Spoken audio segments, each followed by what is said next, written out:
Cerita dimulai dengan Sinta, seorang mahasiswa tingkat akhir yang baru pindah ke sebuah rumah tua di pinggiran kota bersama sahabatnya, Dina. Rumah tersebut besar namun terlihat suram, dengan banyak bagian yang sudah lapuk. Tetangga sekitar selalu memberi pandangan aneh setiap kali Sinta dan Dina keluar rumah, tetapi tidak ada yang berani bicara apa-apa. Malam pertama, Sinta mulai mendengar suara langkah kaki di lorong. Dina menganggap itu hanya suara rumah tua yang berderit. Namun, pada malam kedua, suara itu semakin jelas, dan pintu kamar Sinta terlihat sedikit terbuka, meski ia yakin sudah menutupnya rapat. Ketika ia mendekati pintu, ia melihat bayangan panjang bergerak di dinding lorong. Saat ia mencoba menyalakan lampu padam. Sinta semakin terganggu saat menemukan goresan-goresan aneh di dinding yang tampaknya baru muncul. Mereka seperti tulisan dalam bahasa asing, dan setiap malam goresan itu bertambah banyak. Dina mulai merasa rumah itu tidak wajar, dan memutuskan untuk pergi, tetapi mobil mereka tidak mau menyala. Di malam keempat, mereka menemukan pintu depan rumah terkunci dari luar, meskipun mereka tidak pernah menguncinya. Puncaknya, Sinta terbangun pada tengah malam karena mendengar suara Dina menjerit dari kamar sebelah. Saat ia berlari ke kamar Dina, ia menemukan temannya berdiri mematung di tengah kamar sambil menunjuk ke arah jendela. Di luar jendela terlihat sosok wanita berambut panjang dan berpakaian compang-camping dengan wajah yang hancur. Sinta dan Dina memutuskan untuk meninggalkan rumah itu dengan berjalan kaki. Malam itu sangat gelap, dan mereka harus melewati jalan kosong yang membentang di antara pepohonan tinggi. Di tengah perjalanan, mereka mulai mendengar suara langkah kaki di belakang mereka, meskipun tidak ada orang di sana. Saat mereka mempercepat langkah, suara itu berubah menjadi bunyi lari yang mengikutinya. Dina berbalik dan menyalakan senter ke arah belakang, tetapi tidak ada yang terlihat. Namun, bayangan mereka sendiri tampak lebih besar dari seharusnya dan bergerak tidak selaras dengan tubuh mereka. Mereka menemukan sebuah mobil tua yang tampaknya ditinggalkan di tengah jalan. Saat mereka mendekat untuk memeriksa, kaca mobil itu tiba-tiba retak dengan suara keras, dan sebuah tangan pucat muncul dari dalam mobil, mengetuk-ngetuk kaca seolah meminta tolong. Mereka lari tanpa menoleh ke belakang. Di ujung jalan, mereka menemukan gedung tua yang tampaknya sudah lama terbengkalai. Gedung itu satu-satunya tempat berlindung dari ancaman yang terus mendekat dari jalan kosong. Gedung tua itu adalah bekas pabrik yang sudah lama tidak digunakan. Lantainya dipenuhi debu, dan udara di dalamnya terasa berat. Saat mereka menelusuri gedung untuk mencari jalan keluar, suara-suara aneh mulai terdengar, seperti bisikan yang berasal dari dinding. Di salah satu ruangan, mereka menemukan tumpukan barang-barang lama, termasuk buku-buku yang tampaknya berisi ritual kuno. Dina membaca sebuah kalimat tanpa sengaja, dan tiba-tiba suara jeritan keras terdengar di seluruh gedung. Dari lorong yang gelap, sosok tinggi dengan wajah yang sepenuhnya tertutup kain muncul, berjalan perlahan ke arah mereka. Mereka bersembunyi di ruang mesin, tetapi ruangan itu justru semakin mengungkapkan kengerian baru. Di dinding terdapat foto-foto lama orang-orang yang tampak seperti sedang disiksa. Salah satu foto menunjukkan rumah yang mereka tinggali, dengan tulisan di bawahnya, "Tidak ada yang bisa lari." Puncaknya, saat mereka mencoba keluar dari gedung, mereka mendapati bahwa semua pintu telah hilang. Sosok-sosok bayangan mulai bermunculan dari segala arah, membuat mereka terpojok di satu ruangan.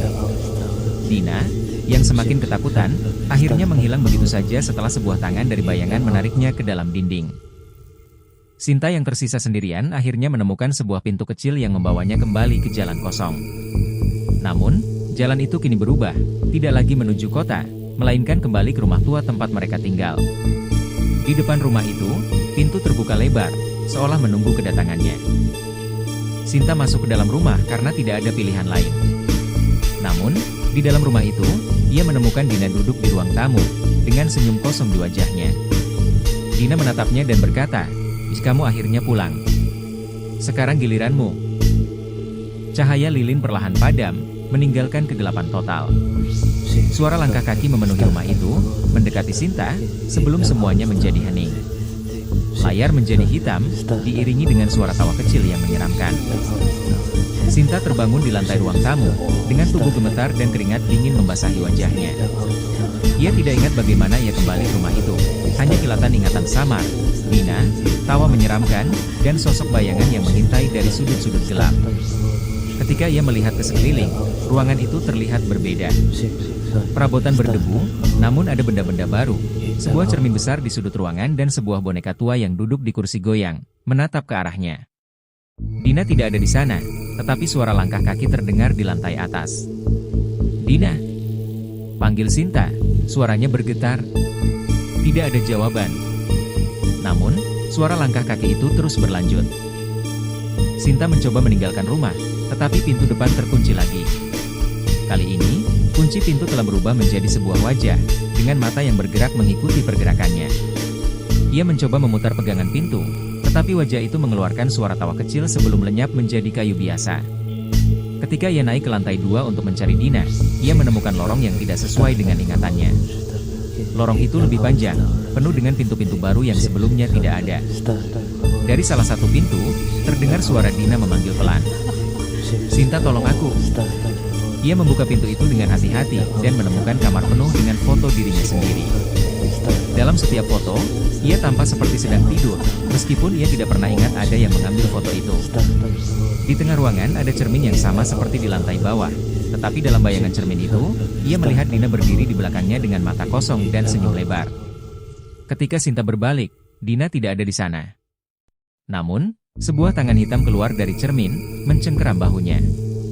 Ia berteriak dan berlari keluar dari ruangan itu, kembali ke lantai bawah. Sinta akhirnya berhasil keluar dari rumah dengan memecahkan jendela dapur. Ia berlari menuju jalan kosong yang kini tampak lebih panjang dan gelap dari sebelumnya. Udara terasa dingin, dan suara-suara aneh, seperti anak-anak yang tertawa dan menangis, bergema di kejauhan. Di tengah jalan, ia bertemu dengan seorang pria tua berjubah hitam yang membawa lentera. Pria itu memperingatkan Sinta bahwa ia telah terperangkap dalam lingkaran dan satu-satunya cara untuk keluar adalah dengan menghadapi bayang-bayang yang menghantuinya. Sinta mencoba meminta pria itu membantunya, tetapi pria itu hanya menunjuk ke ujung jalan yang gelap. Gedung tua itu adalah kuncinya. Tapi hati-hati, setiap langkahmu membawa mereka lebih dekat. Ia melanjutkan perjalanan, tetapi jalan itu seolah-olah tidak berujung. Di belakangnya, ia mulai mendengar suara langkah-langkah berat, seperti sesuatu yang sangat besar sedang mengikutinya. Ketika ia menoleh, ia melihat bayangan raksasa dengan mata merah menyala, mendekat dengan cepat. Sinta akhirnya sampai di gedung tua itu.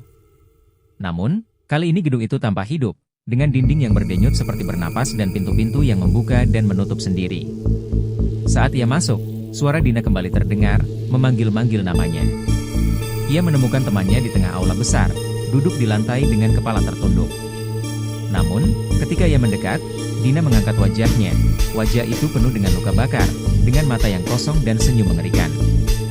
Dina menyerang Sinta dengan kekuatan yang tidak manusiawi. Sinta melawan dan berlari ke ruangan lain, di mana ia menemukan buku ritual kuno yang pernah ia lihat sebelumnya. Di dalam buku itu, tertulis bahwa untuk keluar dari lingkaran ini, ia harus mengorbankan sesuatu yang ia cintai. Bayangan Dina muncul di pintu, melangkah mendekat dengan tangan terentang. Sinta menyadari bahwa Dina bukan lagi temannya, melainkan bagian dari kengerian gedung itu. Dengan berat hati, ia membaca mantra di buku itu sambil memegang liontin yang pernah Dina berikan padanya. Saat mantra selesai, Dina berteriak, tubuhnya terbakar oleh cahaya merah. Gedung itu mulai runtuh, dan Sinta berlari keluar tepat sebelum semuanya hancur. Sinta terbangun di sebuah rumah sakit. Polisi memberitahunya bahwa ia ditemukan tidak sadarkan diri di pinggir jalan kosong, tanpa jejak gedung tua atau temannya. Mereka mengatakan Dina telah hilang selama berminggu-minggu. Namun, saat ia melihat ke cermin di kamar rumah sakit, ia melihat bayangan Dina berdiri di sudut ruangan, tersenyum dengan tatapan kosong. Sebuah bisikan terdengar di telinganya. "Kamu pikir ini sudah berakhir?" Layar menjadi gelap, meninggalkan suara langkah kaki yang semakin mendekat. Seminggu setelah Sinta keluar dari rumah sakit, ia mulai mengalami hal-hal aneh di apartemennya. Cahaya lampu sering berkedip-kedip, suara langkah kaki terdengar di malam hari, dan bayangan Dina mulai muncul di tempat-tempat tak terduga, di sudut cermin, di balik tirai, atau di lorong gelap. Sinta yakin dirinya belum bebas dari teror itu. Ia mulai mencari informasi tentang rumah tua dan gedung pabrik yang telah menghancurkan hidupnya. Dalam pencarian online, ia menemukan cerita tentang keluarga yang dulu tinggal di rumah itu. Keluarga tersebut menghilang secara misterius setelah seorang anak mereka dikabarkan terlibat dalam ritual pemanggilan makhluk dari dimensi lain. Salah satu artikel menyebutkan bahwa ritual hanya bisa dihentikan oleh orang yang selamat, dengan mengembalikan makhluk itu ke sumbernya. Sumbernya adalah sebuah tempat yang disebut Sumur Gelap, sebuah situs tua yang tersembunyi di dalam hutan dekat jalan kosong. Dengan perasaan takut, Namun putus asa, Sinta memutuskan untuk kembali ke tempat terkutuk itu. Ia membawa lentera dan buku ritual yang ia curi dari gedung tua sebelumnya. Di tengah perjalanan, ia bertemu lagi dengan pria tua berjubah hitam, kali ini di pinggir jalan kosong. "Jadi kau kembali?" Pria itu bertanya, dengan senyum tipis di wajahnya. Kali ini, pilihannya sederhana. Hadapi semuanya, atau biarkan dirimu terperangkap selamanya. Pria itu memberinya sebuah belati kecil dengan ukiran aneh. "Ini untuk perlindungan. Tapi ingat, yang kau lawan bukan hanya bayangan. Mereka adalah bagian dari dirimu." Saat Sinta melangkah lebih jauh, jalan kosong itu kembali berubah menjadi labirin kegelapan. Pohon-pohon tinggi tampak seperti tangan raksasa yang mencoba meraihnya. Suara-suara menyeramkan semakin keras, bisikan, tawa, dan jeritan. Setiap kali ia menoleh, bayangan Dina tampak semakin dekat, dengan senyuman yang lebih menyeramkan. Setelah berjam-jam tersesat, Sinta akhirnya tiba di sumur gelap. Tempat itu berada di tengah lingkaran pohon mati, dengan sumur tua yang penuh dengan bayangan pekat di tengahnya. Saat ia mendekat, suara gemuruh terdengar, dan bayangan Dina muncul lagi, kali ini tampak lebih nyata, dengan wajah yang penuh luka dan mata merah menyala. "Kenapa kau melawan, Sinta?" tanya Dina dengan suara serak. "Kita bisa bersama selamanya. Kau hanya perlu menyerah." Sinta menolak, membaca mantra dari buku ritual. Sumur itu mulai bergetar, dan bayangan lain keluar dari dalamnya, makhluk-makhluk yang lebih menyeramkan, dengan tubuh melengkung dan wajah tanpa bentuk. Mereka mengepung Sinta, mencoba menghalangi mantranya. Dalam pertarungan yang penuh ketegangan, Sinta berhasil menusukkan belati ke tanah di dekat sumur, yang membuat cahaya merah keluar dari lubang itu. Makhluk-makhluk itu mulai melolong dan ditarik kembali ke dalam sumur, termasuk bayangan Dina. Namun, saat semuanya hampir selesai, bayangan Dina meraih tangan Sinta dan menariknya ke tepi sumur. Dina menatap Sinta dengan air mata di matanya, kali ini tidak lagi menyeramkan. "Tolong aku masih Dina," katanya dengan suara lirih. Sinta ragu, tetapi akhirnya ia melepaskan pegangannya dan membiarkan Dina jatuh ke dalam sumur bersama makhluk-makhluk lainnya. Sumur itu tertutup dengan suara gemuruh besar, dan semuanya menjadi hening. Sinta kembali ke jalan kosong dengan perasaan lega, tetapi juga kehilangan yang mendalam. Ketika ia berjalan menuju kota, ia menyadari bahwa jalan itu tidak lagi gelap. Namun, sesuatu terasa salah. Ia sampai di pinggir kota dan menemukan seorang wanita berdiri di sana, menatap ke arahnya dengan senyum yang ia kenali, senyum Dina. Wanita itu berkata dengan tenang, "Kau pikir semuanya sudah selesai?" Sinta berlari menjauh, tetapi di setiap belokan, ia kembali ke tempat yang sama.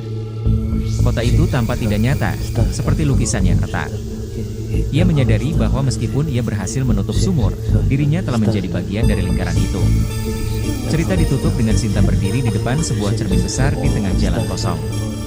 Di dalam bayangan cermin itu, ia melihat dirinya sendiri, tetapi wajahnya berubah, menjadi seperti bayangan Dina.